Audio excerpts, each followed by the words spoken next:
नमस्कार, मैं हूं दीप्ति शर्मा और आप सभी का स्वागत करती हूं आध्यात्म में, आधुनिकता से सत्य की ओर। जी हां दोस्तों, हमारे पॉडकास्ट में निरंतर हम चर्चा कर रहे हैं उन रहस्यों की, उन सवालों की जो जन जन के मन के भीतर होते हैं।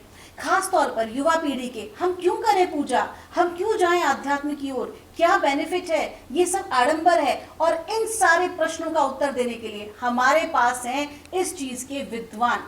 जी हाँ, हम बात कर रहे हैं हमारे सबसे स्पेशल गेस्ट जो हर बार हमारे प्रश्नों के उत्तर देते हैं, डॉक्टर मनोज गुप्ता जी, जो कि एक एस्ट्रोलॉजर हैं, साथ ही साथ वो सनातन ऋषि भी हैं और उन्होंने सनातन बहुत सारे ऐसे कॉन्सेप्ट पर उन्होंने अपनी पीएचडी भी की है और करने भी जा रहे हैं। बहुत सारे कॉन्सेप्ट आपके पास बिल्कुल रेडी हैं। तो सर, सबसे पहले तो आपका स्वागत हम करते हैं हमारे कार्यक्रम में। आप हमारे बीच आए और आप इतना अच्छा कार्य कर रहे हैं सनातन के लिए, लोगों के कल्याण के लिए, तो उसके लिए आपका बहुत बहुत धन्यवाद। लेकिन जो प्रश्न निरंतर हमारे समक्ष आ रहे हैं युवा पीढ़ी के खास तौर पर, क्यों करें हम पूजा, क्या होता है भगवान, हमें दिखाई तो देता नहीं है। सर प्लीज आप इसके बारे में हमारे दर्शकों को थोड़ा सा बताएं। देखिए, जब हम बात करते हैं पूजा पद्धति की, किसी सिद्धांत की, तो जब तक हम सनातन को नहीं समझेंगे हम इन पूजा पद्धति सिद्धांतों के अंदर ही फंस करके रह जाएंगे। तो सर, सनातन क्या केवल धर्म की बात हो रही है? सनातन एक जीवंत प्रक्रिया है जी। सनातन कोई पद्धति नहीं है। सनातन एक जीवंत प्रक्रिया है जो इस संसार के हर तत्व के साथ जुड़ी हुई है। चाहे हम सजीव हैं, निर्जीव हैं या पेड़ पौधे वनस्पति, हर चीज के साथ सनातन प्रक्रिया जुड़ी हुई है, सनातन जुड़ा हुआ है। कैसे? इसी को समझने के लिए ही तो धार्मिक शास्त्र ग्रंथ बने हैं। लेकिन बहुत से लोग उन धार्मिक शास्त्र ग्रंथों को उस तरीके से डिकोड करते हैं जहां उन्हें अपना फायदा दिखता है, और यहीं से धार्मिक शास्त्र ग्रंथों के अंदर मिलावट शुरू होती है और यहीं से फिर हर चीज बदलती चली जाती है। यूं कहा जाता है ना कि जाकी रही भावना जैसी, हरि मूरत देखे तिन तैसी। जिसने शास्त्र को जिस स्वरूप में पढ़ा उसने वैसी ही व्याख्या कर दी। अब जिसके मन में जो जिस तल तक बैठा है व्यक्ति ऊर्जा के, उसने वही व्याख्या कर दी, उसको वैसे ही समझा। आपकी बात बिल्कुल ठीक है। जब हम किसी चीज को लेकर के आगे बढ़ते हैं, मान लीजिए एक व्यक्ति ने ए अल्फाबेट को सीखा कि ए क्या होता है जी। अब वो केवल ए को लेकर के सोसाइटी के बीच में जा रहा है और लोगों को बता रहा है, और सोसाइटी में वो लोग हैं जिन्होंने ए भी नहीं जाना है जी। तो वहां वो कहेगा ए का मतलब ये होता है, ए ऐसे होता है। कोई दूसरा व्यक्ति वो बी को लेकर के जा रहा है, वो बी के बारे में व्याख्या कर रहा है, बी के बारे में दुनिया को बता रहा है। तो यहाँ ए को बताने वाला बी को नहीं समझ पा रहा, बी ए को नहीं समझ पा रहा, ए के फॉलोअर बी को नहीं समझ पा रहे, बी के फॉलोअर को, और बी के फॉलोअर ए को नहीं समझ पा रहे, क्योंकि दोनों एक एक कॉन्सेप्ट को लेकर चल रहे हैं। लेकिन यदि ए से जेड तक की नॉलेज अगर आपको है, तो क्या आप इंग्लिश में लिखी हुई किसी बात को नहीं पढ़ पाएंगे? क्या ऐसा हो सकता है? ऐसा हो ही नहीं सकता कि आप किसी चीज को ना पढ़ पाएं। तो यहां पर आध्यात्म का मतलब भी ये होता है कि आप कंप्लीट ए से जेड तक को समझिए कि आध्यात्म कहां से शुरू होता है, कहां एंड होता है, ऊर्जाओं का स्तर क्या है, पूजा पद्धति क्या है, विधि विधान क्या है। हर चीज को जब आप समझेंगे, ए से जेड तक का अनुभव आपको होगा, तो फिर आप जीवन के अंदर आपको कोई भी कहीं का भी शास्त्र ग्रंथ ला करके दे दे कि जी ये हमारा धार्मिक शास्त्र ग्रंथ है, आप उसको पढ़ने के साथ ही आप ये बता देंगे कि इस धार्मिक शास्त्र ग्रंथ के अंदर सत्य यहाँ छिपा है, ये सत्य है और ये मिलावट है। इसका अर्थ ये है कि जो हमारी सनातन पद्धति है, जहाँ पर पूजा पाठ इत्यादि सब कुछ बताए गए हैं, तो वास्तविकता में उसका कोई वैज्ञानिक आधार? देखिए, मैं जैसे आपको एक बात बताता हूँ जी। बहुत से लोग पूजा पाठ करते हैं, देवी देवताओं की पूजा करते हैं। देवी देवता भी किसी न किसी तरह से अपने मन को दूषित कर लेते हैं। तो मतलब देवी देवता भगवान नहीं है आपके कहने? जी नहीं, देवी देवता भगवान नहीं है, इस बात को ध्यान रखिए। जैसे परमात्मा ने ये दुनिया बनाई तो कुछ डिपार्टमेंट उन लोगों को दिए, भाई ये काम आपको करना है, ये चीज़ आपको देखनी है। वहाँ पर वो उस व्यवस्था को देखते हैं, उस व्यवस्था को वो देखते हैं। तो यहाँ पर क्या होता है, देखिए, आप जब कहीं जाते हैं, आपको किसी जगह से कोई चीज़ चाहिए था, वहाँ रिश्वत देते हैं कि भाई मेरा काम जल्दी हो जाए। इसी तरह से हम क्या करते हैं, देवी देवताओं की पूजा आराधना करते हैं, हमें वो चीज प्राप्त हो जाए। अच्छा, यानी कि जो लोग कहते हैं भगवान मेरा ये काम करा दो, या जी, हनुमान आप रिश्वत ही दे रहे हैं, आप रिश्वत ही दे रहे हैं। ओके। आप यज्ञ करते हैं, हवन करते हैं, उसके अंदर देवी देवताओं के नाम की आहुति देते हैं ताकि उनको वो मिले। जी। उनको मिलेगा तो क्या होगा, तो जो चीज आप चाहते हैं, जो उन देवी देवताओं के अधीन है, वो चीज आपको मिले। सर कुछ इसीलिए लोग, आप ये काम करते सर हैं। कुछ लोग तो निष्काम भाव से भी इस कार्य को करते हैं। जो निष्काम भाव से काम करेगा, वहां परमात्मा स्वयं उसके लिए कोई नई चीज लेकर के आता है कि इस व्यक्ति ने जो किया है ये निष्काम भावना से किया है, और निष्काम भावना से वही कर सकता है जो जन कल्याण की बात करेगा। मानव हित से बड़ा कोई धर्म हो ही नहीं सकता। जी। तो सर चूंकि आपने बहुत बड़ी बात कही है कि देवी देवता भगवान नहीं है, लेकिन बहुत सारे लोग इस दुनिया में मौजूद हैं जो कि किन्हीं एक देवी देवता को ही भगवान मानते हैं, तो आपसे जानना चाहेंगे what is the actual concept of भगवान। देखिए, आप परमात्मा को पाना चाहते हैं या संसाधनों को पाना चाहते हैं, दो चीज यहां पर आती है। जी। अगर आप संसाधनों को पाना चाहते हैं तो देवी देवता की पूजा आपके लिए अनिवार्य हो गई, क्योंकि उनका डिस्ट्रीब्यूशन उन्हीं के द्वारा है।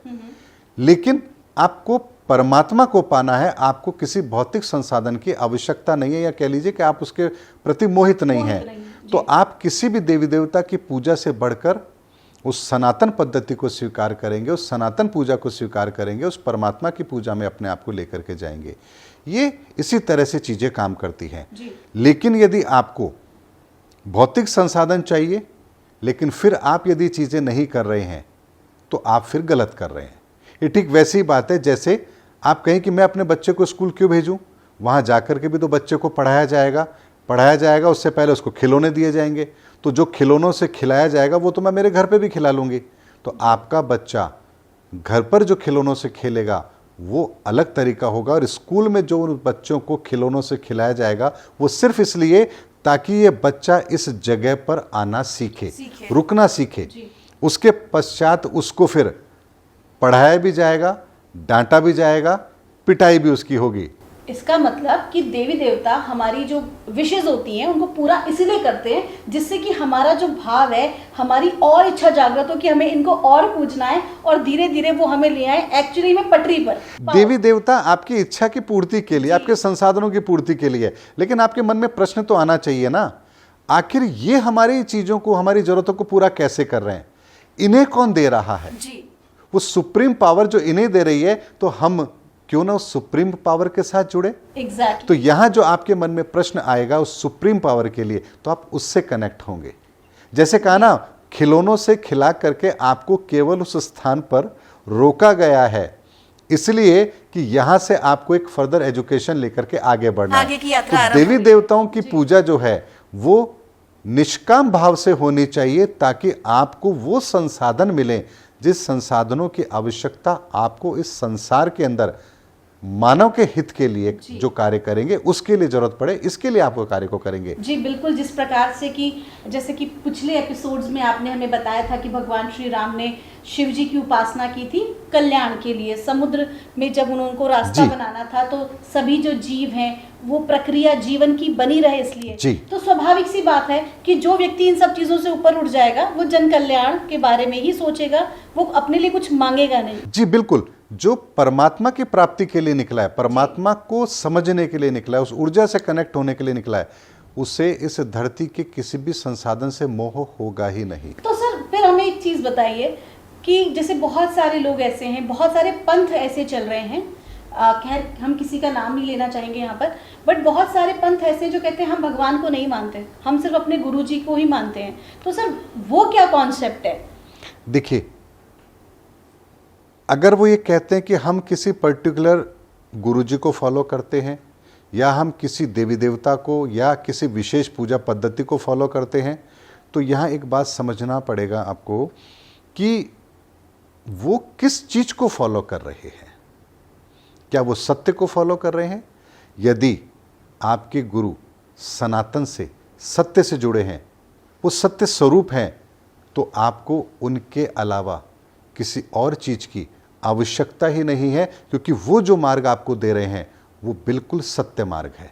लेकिन अगर वो किसी कॉन्सेप्ट पर बात कर रहे हैं, तो वहाँ आपको समझना पड़ेगा कि ये कॉन्सेप्ट किस तरह से काम कर रहा है। जैसे मैं आपको स्पष्ट तौर पर बताता हूँ, एक पंथ है, वो कबीर को भगवान के रूप में देखते हैं जी। ठीक है।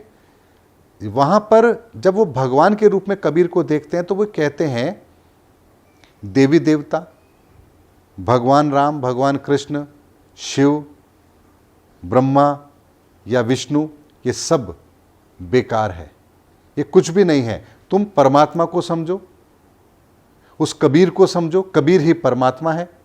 तो यहाँ उन्होंने इतना कॉन्सेप्ट को गलत तरीके से लिया हुआ है कि वो ये ही नहीं समझ पा रहे हैं कि कबीर भी तो एक शरीर रूप में यहाँ आए हैं।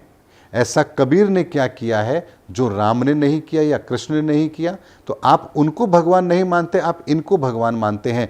तो यहाँ पर फिर वो एक बात कहते हैं जी। मैं बात को पूरी करूंगा क्योंकि अधूरी बात होगी तो उन लोगों को लगेगा कि मैंने कुछ गलत कहा है। मैं यहाँ पर उनकी बात को इसलिए रख रहा हूं कि ताकि वो समझे कि सत्य कहां है। सत्य के नजदीक होकर के भी सत्य के नजदीक नहीं होना, ये बहुत बड़ी गलती है। सत्य और असत्य में क्या भेद है? सत्य कभी दूर रह के काम नहीं करता है। सत्य जहां काम करेगा, असत्य भी वहां मौजूद रहेगा। जी, जी। असत्य कभी सत्य से दूर रह के काम नहीं है, करेगा, बिल्कुल। वो उसके पास ही है। जी। इसीलिए जहां सत्य है वहां असत्य भी है, और असत्य कहां है और सत्य कहां है यही हमें समझना पड़ेगा। तो वहां एक कॉन्सेप्ट दिया जाता है कि कबीर साहब ने जन्म नहीं लिया। कबीर साहब कमल के ऊपर इस धरती पर आए थे और एक जुलाहे के परिवार ने उनको वहां से उठाया था, उनकी लालना पालना की थी। और कहते हैं कि 24 दिन या 25 दिन तक उन्होंने कुछ नहीं खाया, कुछ नहीं पिया। खाया तो नहीं, बच्चा तो कुछ खाता नहीं, कुछ पिया नहीं। तो एक कंवारी बच्चिया को लाया गया, उसने दूध दिया। उस दूध को मैं वही आपसे बात करता हूं। तो वहां उन्होंने उसका दूध पिया और उसके बाद में उस तरह की एक कहानी, एक कथा वहां पर कही गई है। उनके स्वयं गुरु ने ये बात कही है, मैंने वो एपिसोड सुना था। तो यहाँ जी बिल्कुल। तो यहां पर आपको समझना पड़ेगा कि क्या प्रकृति के नियमों का उल्लंघन होगा क्या भाई? कंवारी बच्चियां दूध कैसे दे सकती है? जी। अगर दूध दे रही है तो कंवारी नहीं हो सकती, कंवारी है तो दूध नहीं दे सकती। तो यहां पर हमें यह समझना पड़ेगा कि सत्य क्या है। फिर बात आती है कमल पर। इस धरती पर क्या कोई कमल का ऐसा फूल मौजूद है जहां एक नवजात शिशु को रख दिया जाए? इस साइज का कमल का फूल मौजूद है क्या? नहीं है। तो फिर वो कबीर साहब कमल के फूल पर कैसे आए? तो क्या वहां बात लिखी गई है वो गलत है? बिल्कुल नहीं, बात बिल्कुल सही है। लेकिन आपको समझना पड़ेगा कि कंवारी बच्चिया और उसका दूध का मतलब क्या है और कमल पर कबीर साहब आए उसका मतलब क्या है। सर मैं चाहूंगी कि प्लीज आप इस कॉन्सेप्ट को क्लियर करें सो दैट किसी भी तरह के लोगों के अंदर जो है नेगेटिव थॉट्स ना आए। हमारे धार्मिक शास्त्र ग्रंथों में कहा गया है कि ब्रह्मा जी कमल पर विराजमान है जी, लक्ष्मी जी कमल पर विराजमान है जी। तो क्या ब्रह्मा जी शरीर है? नहीं, वो तो ऊर्जा है, ऊर्जा रूप में क्या विराजमान है। माँ लक्ष्मी ऊर्जा है या शरीर है? ऊर्जा है। तो कमल पर क्या विराजमान होगा? ऊर्जा ही। शरीर तो विराजमान नहीं होगा। possible तो यहाँ एक बात आपको समझ में आ गई होगी कि ब्रह्मा जी को अगर हमने कहा कमल पर विराजमान है तो वह शरीर रूप में नहीं है, ऊर्जा रूप में है। exactly। माँ लक्ष्मी भी कमल के ऊपर विराजमान है तो ऊर्जा रूप में है, शरीर रूप में नहीं है। तो यहाँ पर कबीर का जो जन्म है, उस जन्म का जो रहस्य है वो भी ये बताने के लिए है कि कबीर ने जब इस धरा पर जन्म लिया तो वो वही ऊर्जा थी जो इस ब्रह्मांड की सनातन ऊर्जा है। तो यहाँ पर प्रतीक रूप में कमल शब्द का इस्तेमाल किया गया। कमल पर वो आए, यानी उस ऊर्जा को लेकर आए जो ऊर्जा कमल पर स्थित होती है। यहाँ बात यह है, या ऐसा नहीं है कि इस धरती पर कोई कमल खिला होगा, उस पर वो बच्चा रो रहा होगा, जुलाई का परिवार वहां गया होगा, उसको उठा करके लेकर आया होगा, फिर उसकी लालना पालना की होगी जी। यहाँ कमल का मतलब विष्णु चौकी से होता है। अब विष्णु चौकी क्या एक अलग कॉन्सेप्ट है। किसी भी चीज को, किसी भी धर्म को स्थापित करने के लिए विष्णु चौकी की स्थापना की जाती है। वहां पर इस संसार की समस्त शक्तियां, वो प्रकाश पुंज, वो वहां स्थापित होता है और फिर वहीं से धर्म का कार्य होता है। और ये पद्धति हमारी सनातन पद्धति है। इसीलिए जब कभी भी किसी नगर का विकास होता था, किसी नगर की नींव रखी जाती थी, तो सबसे पहले इसी विष्णु चौकी की स्थापना की जाती थी। वहां पर सारे देवी देवताओं की शक्तियां वहां पर स्थापित होती थी।